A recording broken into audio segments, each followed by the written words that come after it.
Përshëndetje, sot po e përgatisim një recetë tepër të mirë të shishme pogače. Kësaj radhe kam vendosur me përgatit me pavllak. Një recetë pak më ndryshe, por që ja vlen të provohet sepse bëhet e butë. Filloj me përgatit recetën. Marrim 2 gota me pavllak ose ajk, kose. Edhe i shtojmë këtu tek ena ku kena me përgatit edhe pogaçen. Një vezë të plot,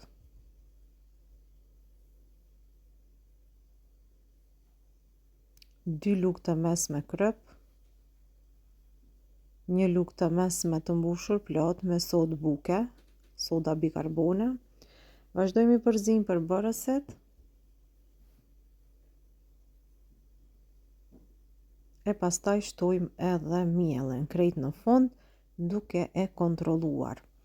Kjo është receta që kam vendosur me përgatit për sot, pogače që ja vlen me provu kur ju të dëshironi.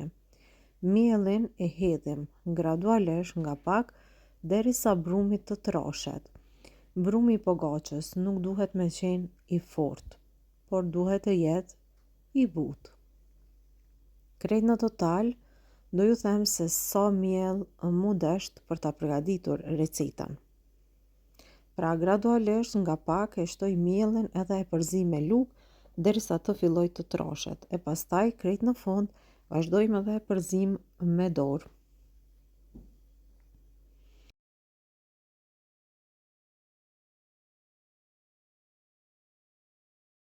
Për ta përgatitur pogaçen për sot, mu deshtën 500 gram miell, mirë po ju gjithmonë e kontrolloni mielin, sepse mvaret edhe nga marka e miellit që e përdorni, por edhe nga veza që do ta përdorni.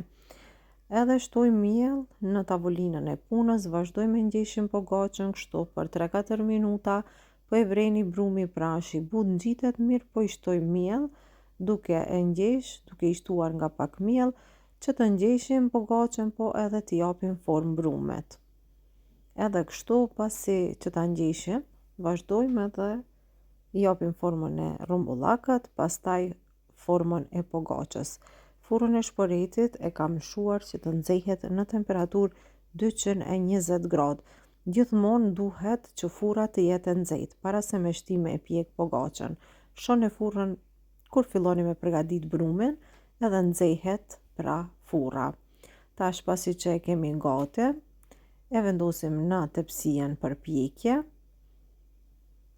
Vazhdojmë edhe mbyt, do ta lyej me pak pavllak ose ajk, çka ka mbet, edhe pak vaj. Pra, unë e kam përdorur atë lloj të pavllakut, pra ajk kosi, pak vaj edhe mbyt, do ta lyejmë kështu. Edhe furra është nxehur, tash vazhdojmë edhe e pjekim në temperaturë 220 gradë. Për afërsisht 15 minuta, 16, por ju do ta kontrolloni kur fillon të skuqet, pra pogaçja është gati.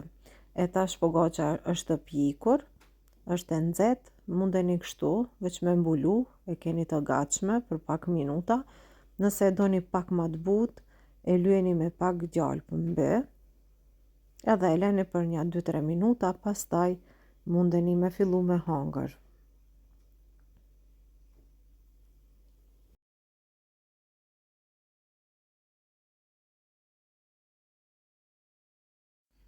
Tash na mbetet vetëm se për ta provuar edhe recetën për sot. E shikoni se sa e mirë është bërë, e butë edhe ndahet shumë lehtë kollaj, por edhe nga brenda është bërë shumë e mirë edhe ka shije shumë.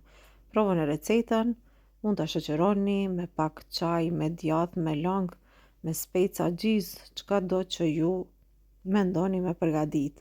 Pra është e butë, e mirë, e shishme, edhe recetë që duhet ta shënoni edhe ta ruani. Kjo ishte receta që kishim përgatitur për sot, shpresoj që ju ka pëlqyer. Vazhdoni me receta të reja duke qëndruar me ne. Mirëmbëjtje.